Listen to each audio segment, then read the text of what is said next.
Here's your wrestling news for January 29th, 2021. And your headlines for today include major WWE Royal Rumble surprises teased, why WWE wrestlers are rehearsing for long hours, what happened to Keith Lee, Amanda Huber describes the mysterious lung condition that led to Brodie Lee's death. Get a little thicker skin, boys and girls. Goldberg on today's WWE Stars. Goldberg responds to fan criticism for receiving a title match despite working fewer dates. Goldberg opens up about WWE's decision to put him over the Fiend at Super Showdown. Ryback getting death threats over Mark Henry beef. WWE has no plans to book a match between Brock Lesnar and Bobby Lashley. Reason behind John Cena's latest look.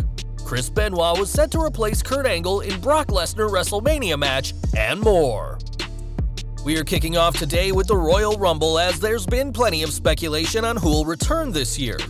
This week, the WWE on BT Sport Twitter account teased some big returns, with a tweet asking fans who will be the next big return at the Royal Rumble. Several returns were teased in the graphic, which included Ronda Rousey's kilt, CM Punk's wrist tape, and Brock Lesnar's gloves. Arguably, the most interesting tease from the graphic, though, is a switchblade, which fans quickly connected to Jay White, the former IWGP Heavyweight Champion, who expressed his desire to quit New Japan earlier this month. Names like Booker T, John Cena, Rob Van Dam, and Trish Stratus were also featured in the graphic, and whether any of these returns happen or not, it's interesting that this image comes from an official WWE account. By the way, if you haven't seen it yet, check out our video on the 20 shocking WWE returns that could happen at the 2021 Royal Rumble. Speaking of the Rumble, we've reported that the Rumble match winners have been decided, but that's as far as WWE's plans are going. According to a source who spoke to Ringside News, the final card for the show still hasn't been decided, and it's likely that more matches will be booked before this Sunday's show. At this moment, the Rumble card has 5 matches confirmed, 3 fewer than last year's event. It's possible that Lashley vs. Riddle for the US title could be added, as though there was once plans for Randy Orton vs. Bray Wyatt, that looks unlikely given that Orton is in the Rumble match. This year's Rumble event will be unlike any seen before, as it'll happen in the Thunderdome, and here's hoping WWE delivers with whatever it has planned. More Rumble news next, as with this year's show taking place inside the WWE Thunderdome for the first time ever, WWE is leaving nothing to chance. According to Fightful, WWE will hold a Royal Rumble rehearsal on Saturday, which will last from noon to 6 p.m. Eastern, and whilst some of the talent are already in Tampa where the Thunderdome is, they're expected to travel back to Orlando for the rehearsals. The thinking is that this is much more convenient for the talent in Orlando, and that same report noted that this rehearsal is so that the company avoids a mistake from last year. They reported that last year's Rumble rehearsal started far later than they planned due to tardiness, so they've given themselves much more time this year for rehearsals to make sure they have everything organized. Whilst WWE usually leaves any rehearsals to the day of a pay-per-view, the company now has 6 hours of preparation the day before the real show goes live, and hopefully WWE will be able to iron out any issues during this rehearsal. This Sunday's Royal Rumble will be a huge night for plenty of superstars, but apparently not Keith Lee. At the start of the month, Lee was challenging for the WWE Championship, and a week later pulled double duty, both teaming with and facing Sheamus on the same night. But after this fortnight of being heavily featured, Lee has been absent from Raw, which is especially worrying considering that someone who is just challenging for the WWE Championship should be a favorite in the Men's Rumble match. So many Raw superstars pulled double duty this week that his absence stuck out even more, and the rumors of him winning the Men's Rumble match, and even having a potential main event run at WrestleMania, are a distant memory now. Perhaps WWE are keeping him off TV so they can shock fans this Sunday, or perhaps it's another example of creative having nothing for a talent. Either way, these past 2 weeks have crippled Lee's momentum, and we want to find out what's going on.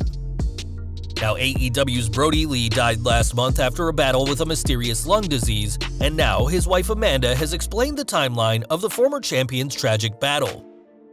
Speaking on AEW Unrestricted, Amanda said that her husband first noticed an issue in October when he couldn't finish workouts on his Peloton bike, and they immediately thought it was down to the ongoing situation. After developing a high fever, Lee tested negative, but was diagnosed in hospital with bronchitis and allergies, though it felt more like pneumonia. When the fever went away, Lee's oxygen levels severely dropped, and the possibility of a lung transplant was now on the table. Amanda said the official diagnosis was idiopathic pulmonary fibrosis, which she explained as his lungs were scarred up and he was placed on a machine to artificially support his breathing. Amanda said it was a common infection that sadly sealed her husband's fate, as he was so immunocompromised at this state that he couldn't fight back. Amanda explained that she had Cody Rhodes and Big E with her when she broke the terrible news to Brodie Lee Jr., and we continue to send our best to the entire family at this difficult time.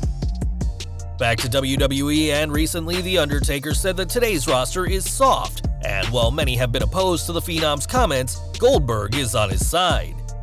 Speaking on After the Bell, Goldberg was asked about whether he shares The Undertaker's views and said that it's not just something that happens in wrestling, saying, "People are soft. People take offense to things way too quickly. Get a little thicker skin, boys and girls. That's all I can say." Goldberg then took aim squarely at wrestling fans, specifically those who have criticized the company's booking with his return. He said, "You hear the comments about me. People are like, he doesn't deserve it, he never paid his dues, he was never on the road. These people are on the road, doing their, hey man, people forget very quickly what all of us did back in the day to earn the spot that we're in now." Goldberg made it clear that he considers himself extremely lucky, but still believes he earned the comfortable contract he's now in. One of the most controversial decisions of Goldberg's return was having him defeat The Fiend at Super Showdown this time last year, a decision that many fans still blame the Hall of Famer for. When Ryan Satin of Fox asked Goldberg about the match, the Hall of Famer said he was just a worker, adding, "I'm there to provide a service, and I do it with a smile on my face either way. And I'm not a booker, I don't make the decisions, I really don't." Though Goldberg didn't book his Universal title win over The Fiend, fans still aren't happy with him winning the title last year, and we shudder to think how fans will react if the Hall of Famer captures the WWE Championship this Sunday. Ryback news now, and after his war of words with Mark Henry, the big guy has turned his attention to Busted Open Radio. On Twitter, Ryback called out Busted Open Radio with some strong accusations, saying, "Can't thank Busted Open Radio enough for giving Mark Henry a platform to completely lie on behalf of WWE. Receiving death threats and messages of intent to harm me and my family in 2021 is no joke. Disgusting what you guys have provoked with this." Busted Open hosts Henry, who took issue with Ryback's claims that championship titles are just props, and recently discouraged AEW from signing someone who buries the business.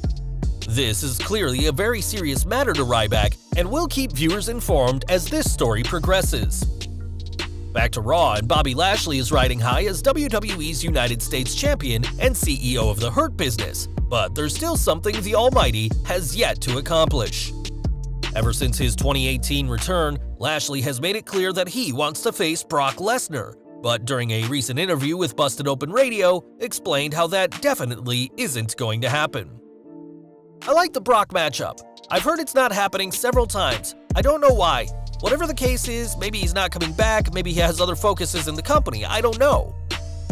It's strange that WWE would tell him differently that the Lesnar match won't happen, but we doubt that'll stop the Almighty and the rest of the Hurt Business from pushing for this dream match whenever the Beast re-signs with WWE. John Cena's catchphrase is, "You can't see me," but this week, fans saw Cena and saw his brand new look. In a commercial for Experian, Cena is dressed to the nines and is sporting a new haircut. Cena recently returned to WWE TV by helping announce the dates and locations for WrestleManias 37, 38, and 39, and there's been reports that he's a lock for this year's show, though what he'll do during the two-night event remains unclear. Cena's last match saw him lose to The Fiend in the Firefly Funhouse match at WrestleMania 36, and if he does show up again, then expect him to be sporting a very different haircut than what fans are used to. Now, WrestleMania 19 in 2003 was main evented by Kurt Angle and Brock Lesnar, but that match and the subsequent botched Shooting Star Press nearly didn't happen. Speaking on his new Kurt Angle Show podcast, the Olympian explained that he was in dire need of neck surgery at the time, and that he told the WWE he wouldn't be able to defend the WWE title at the show. Vince McMahon decided that we were going to have a match before WrestleMania on SmackDown, and I was going to drop the title to Brock, and I believe Brock was going to go to WrestleMania and face a new opponent for the main event. I think they were going to substitute Chris Benoit. Angle explained that it was a conversation with a neighbor that encouraged him to go ahead with the Mania match, though the Olympian would leave to have surgery immediately after Brock was crowned champion, and Benoit would have to wait another year before he got his own WrestleMania main event.